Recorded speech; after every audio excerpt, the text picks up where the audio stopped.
मैं राजनांदगांव से देवाशीष झा।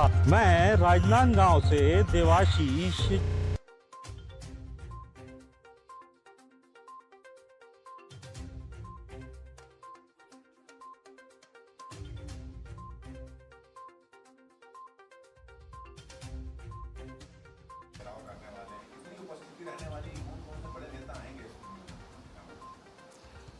अभी जो 21 तारीख को जबरदस्त धरना प्रदर्शन और मुख्यमंत्री निवास घेराव का कार्यक्रम प्रदेश कांग्रेस कमेटी ने निर्धारित किया है और उसी के संबंध में अभी हमारे जिला कांग्रेस कमेटी की भी बैठक हुई उन तैयारियों को लेकर, और जिसके लिए प्रभारी बनाए गए हैं अभनपुर विधानसभा के लिए आदरणीय अनीता शर्मा जी को, पूर्व विधायक को, उसी तरह से आरंग के लिए सुनील माहेश्वरी को, रायपुर ग्रामीण के लिए पप्पू बंजारे को। तो ये सभी के उपस्थिति में सभी ब्लॉक अध्यक्षों की अभी बैठक संपन्न हुई है और उसमें अधिक से अधिक लोगों तक सूचना देने के लिए अधिक से अधिक लोगों की सभी ब्लॉकों में बैठक आयोजित करके ज़्यादा से ज़्यादा लोग उपस्थित हो सके, इसी की तैयारी के लिए बैठक आयोजित की गई है। तो हमारे रायपुर जिला के साथ साथ अन्य और आसपास समीप के जो ज़िले हैं वहाँ से भी ज़्यादा से ज़्यादा लोग आ सकेंगे और एक अच्छी उपस्थिति रहेगी, इस बात का पूरा विश्वास है।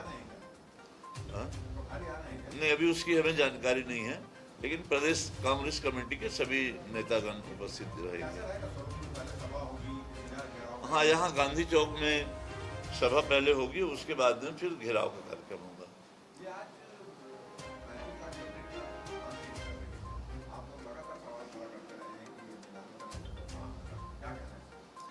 देखिए, पिछले साल भी बड़े पैमाने पर समर्थन मूल्य पर खरीदी गई धान सड़ करके खराब हो चुका।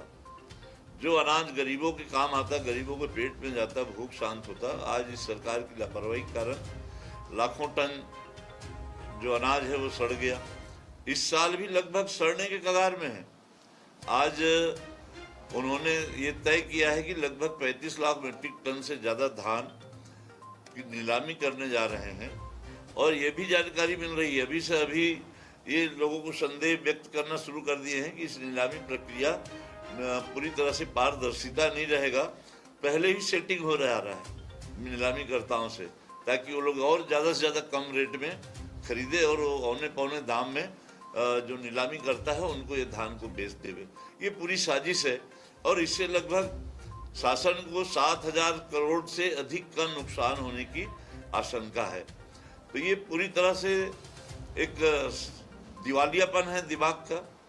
जब आज डबल इंजन की सरकार की बात करते हैं, पहले वही ये लोग बात करते थे कि सभी चावल खरीदना चाहिए केंद्र सरकार को। आज उनकी केंद्र में सरकार है, आज उनकी राज्य में सरकार है, डबल इंजन की सरकार है। ये सारा चावल हमारा क्यों नहीं खरीदी करते? मिलर्स मिलिंग करने को तैयार है, मिलिंग की कोई प्रॉब्लम नहीं है।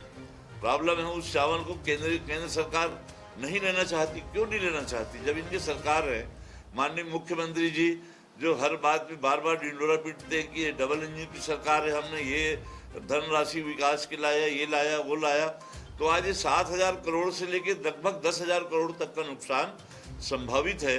तो ये इसको क्यों नुकसान होने देने जा रहे हैं? उनकी सरकार है, सबसे पहली प्राथमिकता से चावल को खरीदी करने की व्यवस्था उन्हें करना चाहिए। अभी तुरंत मिलिंग हो जाएगा, सारे मिलर्स तैयार हैं मिलिंग करने को, लेकिन सरकार ही चावल वहाँ केंद्र सरकार लेने को तैयार नहीं।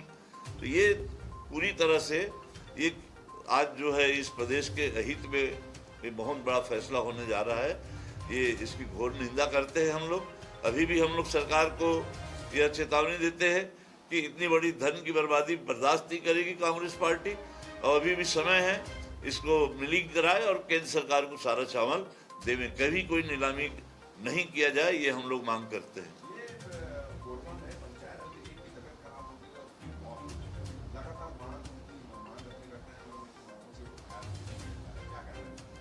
अभी राज्य की सरकार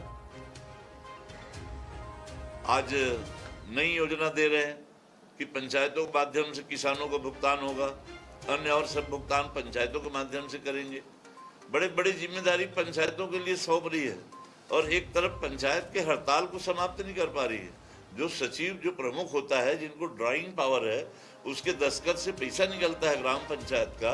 और अभी जब से चुनाव हुई है, नया चुनाव जब से हुआ है, उसके बाद से यहाँ के सारे सचिव हड़ताल में, पूरे प्रदेश के।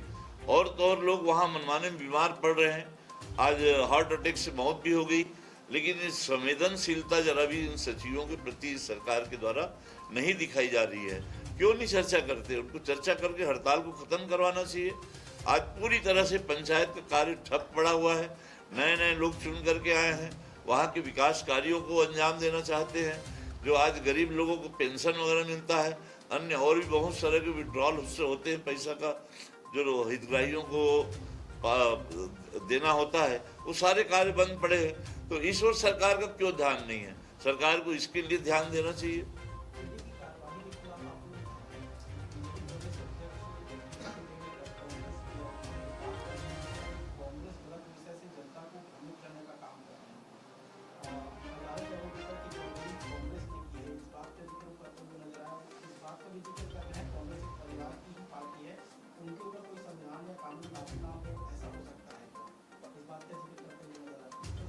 और ये भी कह रहे हैं कि जो संविधान का किताब लेकर के चुनाव लड़े थे, वही संविधान की बची है।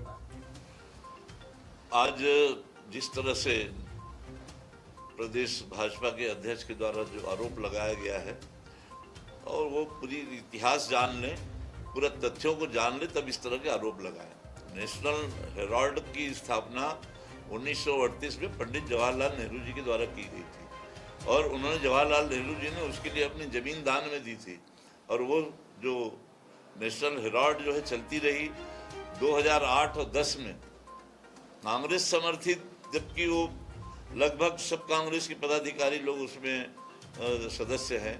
और सरकार लगातार बोलते हैं ना, 50-60 साल में हमारी कांग्रेस की सरकार रही, और 2008-10 में कर्जे में डूबने के कारण उसको बंद करना पड़ा था। क्या यदि वो भ्रष्टाचार करते तो क्या वो बंद करने की नौबत आती हो? आज जो है पार्टी के चंदे से, पार्टी के कांग्रेस जनों के अन्य और विभिन्न सहयोग से आज वो चल रही है, बैंक के लोन से चल रही है। और आज इनको उसमें भ्रष्टाचार दिखाई देता है, मनी लॉन्ड्रिंग दिखाई देता है। किसके साथ धोखाधड़ी हुई है? किसी के साथ धोखाधड़ी नहीं हुई। पहले भी अदालत ने उस मामले को खारिज कर दिया गया था, दोबारा उठाया गया है। लंबी ईडी के द्वारा जो है बहस हो गई, जांच हो गई, गवाही हुई, 50-50 घंटे की गवाही हुई राहुल गांधी जी के। आज जो है पूरी तरह से देख रहे हैं, अभी गुजरात में, बिहार में चुनाव होने वाला है ना, आज उससे देख करके, और जो ताकत बढ़ रही है गुजरात में, अभी राहुल गांधी जी लगातार जो दौरा कर रहे हैं, तो उसको लोगों का ध्यान हटकाने के लिए, ये वक्फ बोर्ड वगैरह का जो आज जो मामला चल रहा है, उससे ध्यान भटकाने के लिए ये नया सिगुफा वो लोग पुनः आज जो झूठा चार्जशीट इस मामले में, नेशनल हेराल्ड मामले में दिया गया है, इन नेताओं को परेशान करने के लिए, बदनाम करने के लिए। मैं पूछना चाहता हूं उनसे कि आज अमेरिका के राष्ट्रपति डोनाल्ड ट्रंप ने जो आरोप लगाया है नरेंद्र मोदी के ऊपर में कि उन्होंने लोकसभा चुनाव के पहले अरबों रुपया चंदा दिया है, इसका जवाब देवे हुए पहले प्रदेश अध्यक्ष जी यहाँ के भाजपा के, कि उस विषय में प्रधानमंत्री नरेंद्र मोदी जी क्यों नहीं बोलते हैं? देश की जनता के सामने में सच्चाई लाना चाहिए। या तो कहें कि डोनाल्ड ट्रंप झूठ बोल रहे हैं, या ये खुद झूठ बोल रहे हैं, तो दोनों में कौन सी बातें सही हैं, स्पष्ट करना चाहिए उन्हें।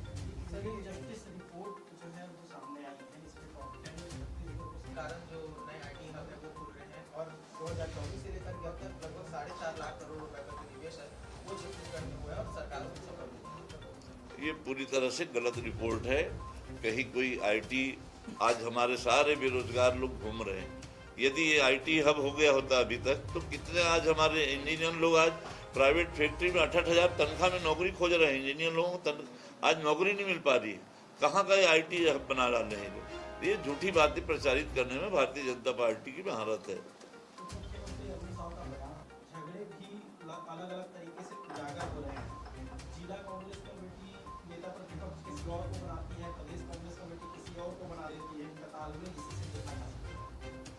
देखिए, ये पूरी तरह से गलत आरोप है। वो अपना घर को झांके, वो लोग देखें कि उनके यहाँ क्या स्थिति है। आज जो निगम मंडल की एक लिस्ट थोड़ी सी निकाल पाए हैं, और आज आधी अधूरी लिस्ट जारी कर पाए, उसको भी पूरी नहीं कर पा रहे हैं। मंत्रिमंडल की खुद मुख्यमंत्री जी ने कहा था उन्होंने कि हम बस बहुत जल्दी 1-2 दिन में मंत्रिमंडल का जो रिक्त पद है उसको भर देंगे, लेकिन आज उसको भी भर पाने की स्थिति उनकी नहीं है। अपना भारतीय जनता पार्टी के अंदर स्वयं इतने लड़ाई झगड़े हैं, इतना फूट है कि वो जो है अपना घर संभाले, पहले अपने घर की चिंता करे, तब कांग्रेस की ओर झांके हो। कारण जो नए आईटी हब है वो खुल रहे हैं और 2024 से लेकर अब तक लगभग 4.5 लाख करोड़ रुपए का जो निवेश है वो छत्तीसगढ़ में हुआ है और सरकारों की ये पूरी तरह से गलत रिपोर्ट है। कहीं कोई आईटी, आज हमारे सारे बेरोजगार लोग घूम रहे हैं।